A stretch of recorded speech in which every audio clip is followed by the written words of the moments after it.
అంగన్వాడీ కేంద్రాలని జిల్లా కలెక్టర్ ఆకస్మిక తనిఖీ నిర్వహించారు. పిఠాపురం మండలం జల్లూరు గ్రామంలో జిల్లా కలెక్టర్ ఎంఎన్ అరేందికా ప్రసాద్ గ్రామంలోని అంగన్వాడీ కేంద్రాల్ని సందర్శించిన ఆయన ఇక్కడ ఏ విధమైన సేవలు చేస్తున్నారని ఆరా తీశారు. ముఖ్యంగా చిన్నపిల్లలు ఆరోగ్య పోషకాహారం పంపిణీ తీరును స్వయంగా అడిగి తెలుసుకున్నారు. గ్రామంలో పర్యటించిన జిల్లా కలెక్టర్ స్థానిక అంగన్వాడీ కేంద్రాల్లోని రికార్డులను క్షుణ్ణంగా పరిశీలించారు. కేంద్రానికి వస్తున్న చిన్నపిల్లలతో కలెక్టర్ సరదాగా ముచ్చటించారు. వారికి పెడుతున్న అన్నం, గుడ్లు, పాలు సక్రమంగా అందుతున్నాయా అని చిన్నారులను అడిగి తెలుసుకున్నారు. అనంతరం అంగన్వాడీ టీచర్లతో మాట్లాడుతూ ఆహార పదార్థాల నాణ్యతను తనిఖీ చేశారు. పేరేంటి మీ పేరు? పేరేంటి?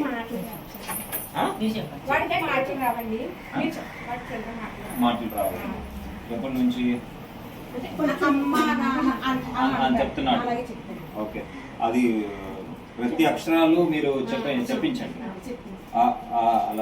అలా ప్రతి అక్షరాలు మీరు గట్టిగా చెప్పించండి. ఓకే, ఇంట్లో ఎవరు ఉన్నారు? తల్లి మాత్రమే ఉందా? ఇద్దరు ఉన్నారు. ఏ పని చేస్తారు వాళ్ళు? ఓకే, మనం డాక్టర్కి ఏదైనా చూపించామా? అలా